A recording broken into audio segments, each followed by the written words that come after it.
5 साल पाठशाला पढ़ा, संस्कार मिले। उसने एक दोस्त के साथ पार्टनरशिप का धंधा किया, यथार्थ घटना है। धंधा करने के बाद वो नास्तिक था, वो कभी पाठशाला गए नहीं, मंदिर ही नहीं गया।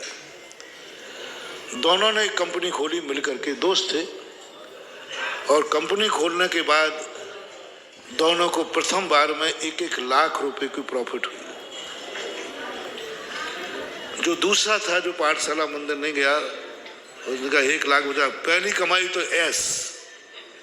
पहली कमाई तो ऐस करेंगे। उसने सब दोस्तों को बुला करके पार्टी दी, शराब की, और इतनी शराब पी कि उठते ही नहीं बना, वहीं गिर गया नाली में। ये पाठशाला पढ़ा हुआ था बिना मन के, मन से नहीं। मन से पाठशाला पढ़ने का क्या हासिल होगा, वो निर्णय आप कर ले। बिना मन के, मात कहने पर ड्यूटी इज ड्यूटी। क्या किया, 1 लाख रुपया बच के कहा, मैं पापा को कहूंगा, पापा देखो मैंने अपनी अकल से जो पढ़ाई की है उससे 1 लाख कमा के लाया। बोलो पाठशाला से क्या कमाया? प्रतिदिन 1 घंटे खराब किया। यदि वो 1 घंटे और मेरा नहीं खराब होता तो मैं आज 1.5 लाख कमाता। यह पहुंचा पापा के सामने रख के कहा, पापा ये देखो 1 लाख कमाई की मेरी पढ़ाई से, मेरी पढ़ाई से। बोलो पाठशाला से क्या मिला? पाठशाला से क्या मिला? ये सब पढ़ाई मेरी पढ़ाई से मिली है, 1 लाख रुपया। पिताजी के बेटा, तेरा पार्टनर दोस्त कहाँ है? मुझे ले चलो वहां। बोले क्या पापा? पहले तो जवाब दो, मेरा पाठशाला से क्या मिला? बोले बेटा वहीं दूंगा। ले गए। दोस्त कैसा पड़ा था? उसका बाप उसे उठा रहा था। बोले देखा बेटा, पाठशाला धन तो नहीं कमाएगी, लेकिन पाठशाला 1 रुपया कमा के घर जरूर बुलाएगी। बस मैंने कमाने के लिए नहीं, आज तू पाठशाला में पढ़ा था तो 1 लाख कमा के घर तो आया। 1 लाख रुपया घर को कम से कम पिताजी की याद तो आई, कम से कम तूने पिता को दे तो दिया। और ये पाठशाला नहीं गया था, आज कहाँ पड़ा है? पिता का जो सहारा था, पिता उसे सहारा दे रहा है, उठा रहा था उसका पिता। महानुभाव, पाठशाला बिना मन के भेजो। पाठशाला से कोई धन नहीं कमाएगा, लेकिन इतना हो जाएगा, कमाने के बाद बेटा घर लौट के आ जाएगा। मैं नहीं कहूंगा कि पाठशाला में धन कमाया जाता है, इतना जरूर कहूंगा, धन कमाने के बाद बेटा घर लौट के आएगा और कमाएगा कहीं नाली में ना। बस मेरी इतनी इच्छा है ललितपुर वालों, आज पाठशाला की बरसी पर एक ही ललितपुर को आशीर्वाद देना चाहता हूँ कि पाठशाला इसलिए तुम्हें बच्चों को पढ़ाना है कि ललितपुर का हर बच्चा कमाने के बाद सकुशल घर आ जाए।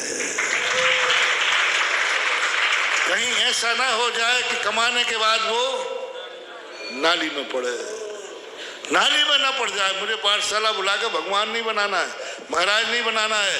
बस ललितपुर के किसी भी बाप का बेटा कमाने के बाद नाली में ना पड़े, कमाने के बाद वो बाप को ना भूल जाए, कमाने के बाद वो घर का रास्ता न भूल जाए।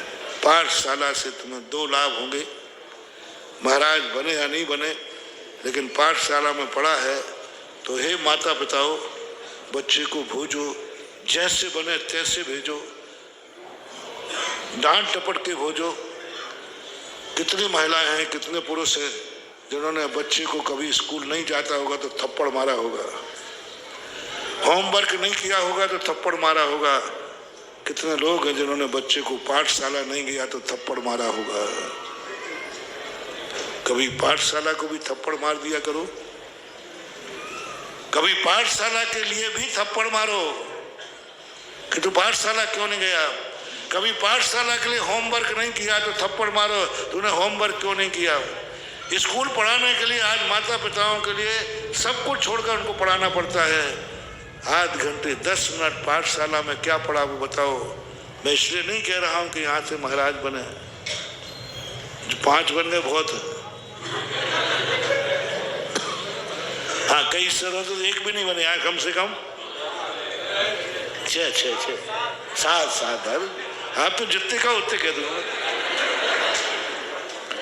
कम से कम एक ही है कि आपका बेटा जब बड़ा हो जाए तो वो बाप को पहचान लेवे,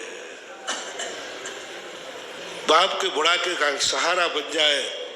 ये पाठशाला पढ़ाने का अर्थ ये है कि जब तुम बुढ़ापा आएगा बेटा तुम्हें 1 गिलास पानी दे देवे। पाठशाला का उद्देश्य है कि माँ बाप को पहचान लेवे और बुढ़ापे में 1 गिलास पानी दे देवे। कम से कम इतना भाव आए कि मेरे मम्मी पापा हैं, पहला कार्य हमारा ये है। तो कम से कम तुम इसके लिए इतना तो करो, अपने लिए तो कम से कम बेटे को पाठशाला भेजो, और नहीं भेजना है तो इंतजार करो कहीं नाली में पड़ा दिखाएगा। तब बेटे ने पिता के पैर छू लिए। पापा, मेरा मन भी किया था कि मैं पहली कमाई हुई उसी पार्टी में शामिल हो जाऊं, लेकिन मुझे पाठशाला में पढ़ाया गया था कि शराब पीना पाप है। नहीं, बस वो पाठशाला में पढ़ाया गया था, इसलिए मेरा मन उधर नहीं हुआ। आज पता चला कि कमाई तो नहीं सिखाई लेकिन कमाई बचा दी। बहुत बड़ा प्रभाव। राजस्थान के मुख्यमंत्री है ना अशोक गहलोत, वो माली है। वो मेरे पास आए, बोले महाराज जी मैं कुछ भी नहीं खाता हूँ, आलू प्याज भी नहीं खाता हूँ। मैंने, तुम आलू प्याज माली होकर क्यों? तुम तो आलू प्याज तुम्हारा परहेज थोड़ी है। बोले नहीं महाराज मैं जैन स्कूल में पढ़ा हूँ, वहाँ एक पीरियड जैन धर्म का पढ़ाया जाता था और उसमें पढ़ाया जाता था कि जो जमीन के नीचे के फल खाता है उनके पैरों में ताकत होती है, वे मजदूर बनते हैं, और जो ऊपर के फल खाता है उनका ये खोपड़ी तेज होती है। और वो तर्क देते थे, देखो जमीन का फल कीचड़ में रहता है, अंधेरे में रहता है, सब उसको पैरों से रौंदते हैं, इसलिए वो गंदा होता है। गंदा होता है क्योंकि वो अंधेरे में रहता है, कीचड़ में रहता है, ऊपर फल प्रकाश में रहता है, हवा में रहता है। तो जो ऊपर का फल जाएगा वो ऊपर बढ़ेगा, जो नीचे के फल जाएगा वो नीचे बढ़े। बोले वो जो धर्म की क्लास में हमें पढ़ाया गया था, बोले आज तक है आलू प्याज उनने खाया नहीं, माली होकर। बहुत सदाचारी है, गुटखा कभी खाते नहीं, सुपारी भी नहीं खाते, कुछ नहीं, आलू प्याज नहीं खाते। वो कहते उनको पढ़ा दिया गया। अब एक माली पर 1 घंटे के पीरियड का इतना प्रभाव पड़ता है, तो बेटा तुम्हारे बच्चे तो माली नहीं है ना। पाठशाला में बेटे पता नहीं पाठशाला की कौन सी बात बेटे को, जिंदगी को इतनी बड़ी रिस्क से बचा ले। 4 लोग शराब पी रहे हैं और पाठशाला की बात याद आ जाए तो बच के बाहर आ सकता है। इसलिए आज पाठशालाओं को छोटी मत करो, पाठशाला को बढ़ाओ, पाठशाला के कमरे अच्छे करो। स्कूलों के कमरे कितने अच्छे हो रहे हैं, पाठशाला के कमरे इतने गंदे होते हैं। मैं तो कहता हूँ मंदिर को छोटा करो, पाठशाला को बड़ा कर दो।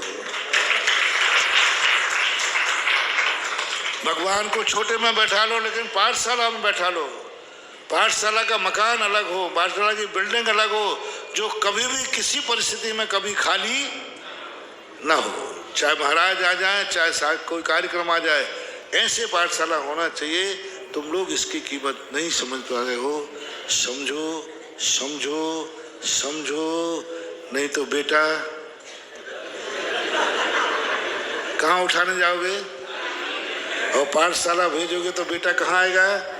महावीर भगवान की जय।